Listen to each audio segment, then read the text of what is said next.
Good morning. So this morning I'd like to talk about how do you improve energy efficiency in building envelopes, building enclosures, and the R&D challenges and opportunities that exist. And I'd like to look at it from more of an architect's point of view, a constructability point of view, and the realities of the things we have to deal with besides trying to provide some insulation to these buildings. Give a short company overview, then give that view of energy efficiency from an architect's perspective, and then focus on many of the things that you notice up there are just common sense. We're looking to control heat flow, building air leakage, fenestration systems, windows and doors are big opportunities to improve energy efficiency in enclosures, and then reducing the impact of solar radiation, so primarily from the roof and through glazings, those types of things. And then how can we integrate some of these technologies into the building enclosures, specifically some renewables. While we do that, one thing that we don't want to do, and this is a pretty hot topic in the design community, is that we don't want to impact our indoor environmental quality in any way, shape, or form. So it's great, we want to add insulation, make things more energy efficient, but if it causes things like raises moisture loads, creates mold growth, there's a lot of cause and effect that we have to be aware of and take care of so that we meet the goal of creating those sustainable, environmentally friendly, comfortable buildings that people want to live, work, and play in. And then we'll look at questions at the end. Just to give you a little history, Saint-Gobain Group, it's one of the largest building materials, construction, manufacturing materials in the world. 195,000 plus people, 64 countries. We have 6 cross-functional R&D centers all over the world. And our primary focus is on building materials and systems, and related to not only exterior solutions, so roofing systems, facades, insulation that goes on the outside of buildings, but as well as interior solutions that provide for those comfortable environments. We're getting into things that can actively remove formaldehyde concentration levels from spaces. So there's implications to that from an energy efficiency side of things. And also we're in the glass business, whether it's architectural glazings as well as the solar PV. You can see how we're broken out. I mentioned that we're #1 worldwide in construction products. So we have a tremendous focus and actually a strategic shift to cover what's called habitat. I'll get into that a little bit in a couple of slides. CertainTeed Corporation, we're based in Valley Forge, Pennsylvania. Been around for a little over 100 years, which is a long time for a US-based company. Saint-Gobain's been around for 300 plus years. We're primarily in residential materials, but we probably 25–30% of what we sell is commercially focused with a growth in that direction. So we could build a wall system with everything inclusive except for the framing, and we could cover all those different materials. So we are very much interested in impacting energy efficiency, not only from a residential perspective, but also from a commercial perspective. With Saint-Gobain, we have a global habitat strategy, and when we say habitat, it's that sustainable built environment where people want to live, work, and play in generalities. And our goal internationally is to be the reference for habitat in the construction markets. And the company is directing resources and growing research facilities to impact that goal. So it's something that we're in for the long haul, and it's going to continue as time goes on. So let's look at the architect's view of energy efficiency. So what does an architect want to deliver? They want to have energy efficient buildings that are comfortable. That is, if you have the energy efficiency without the comfort, that's something you don't want. Want to make sure that that building is dry. One of the downsides of super insulating buildings is you start to lose your ability to dry out those assemblies. So the more insulation, the less drying ability. That means we have to be very careful that we use materials that have the ability to dry out. Also, they can handle getting wet and have the ability to live in that environment. That comes to durability. So if you use an insulation that on the job site gets beat up and it doesn't work after the installation, that's not preferential. Healthful spaces and sustainable buildings as well.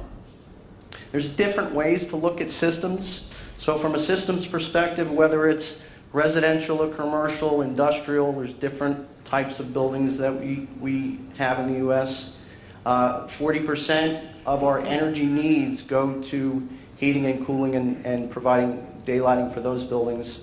We have different types of assemblies. We'll look at a few today, just touch base on it and talk about the issues that might be related to those different types of materials that go into those different systems.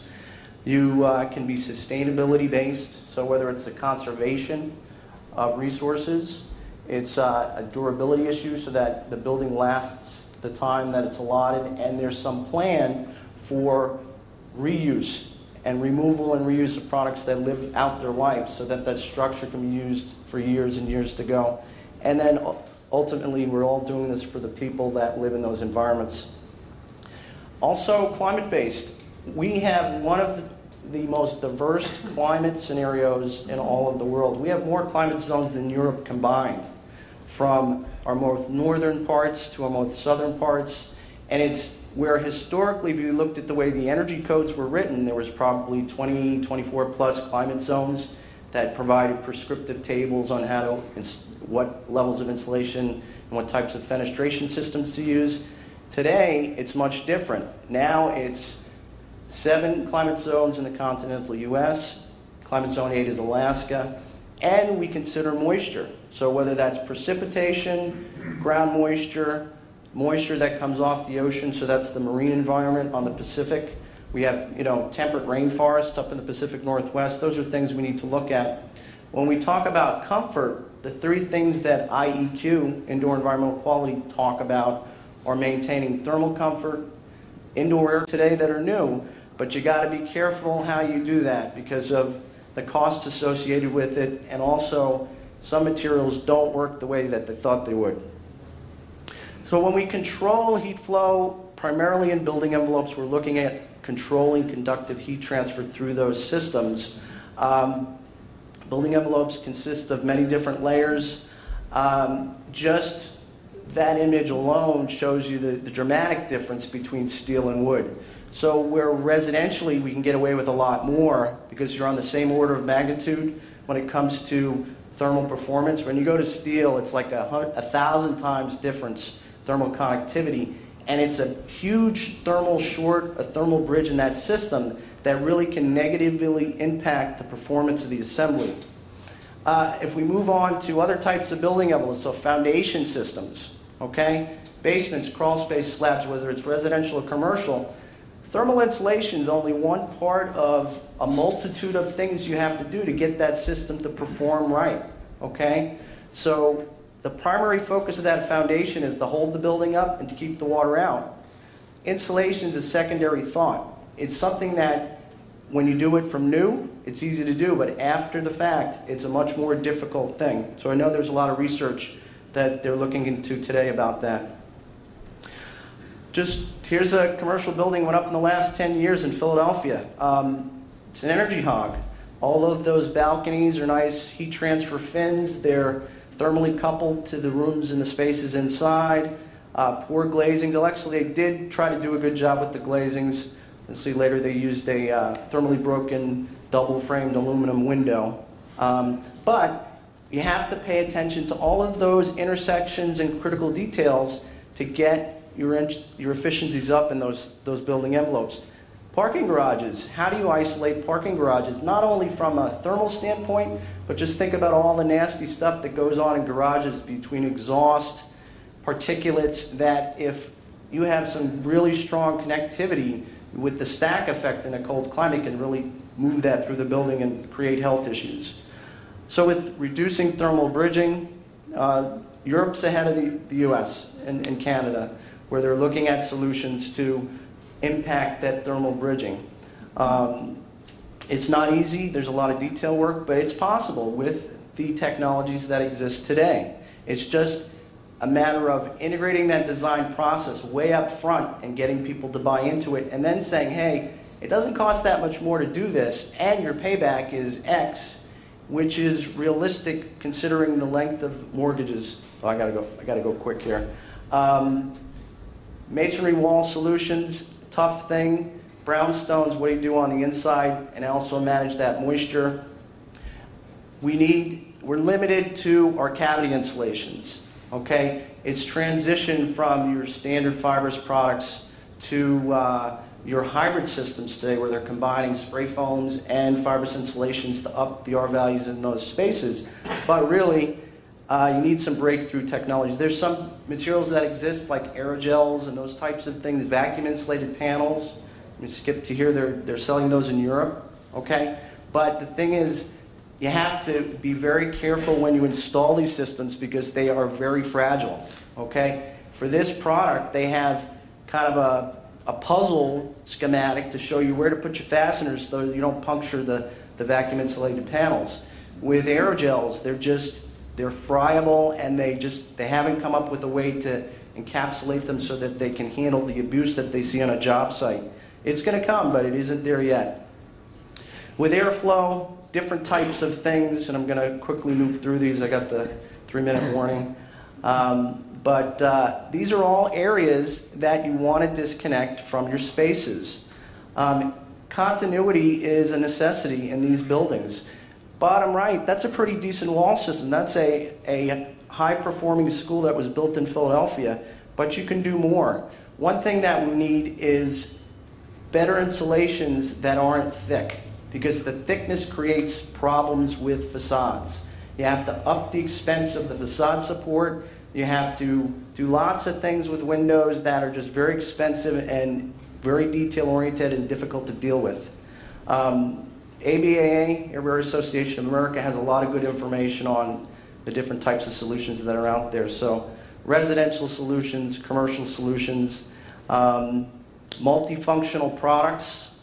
There's a smart vapor retarder in the market. Was invented in Germany by the Fraunhofer Institute. It's something that's available that has the ability to change its ability to prevent moisture getting into buildings based on the relative humidity that it sees. Those are the types of materials that'll be breakthroughs. This is probably interesting. This is the brownstone.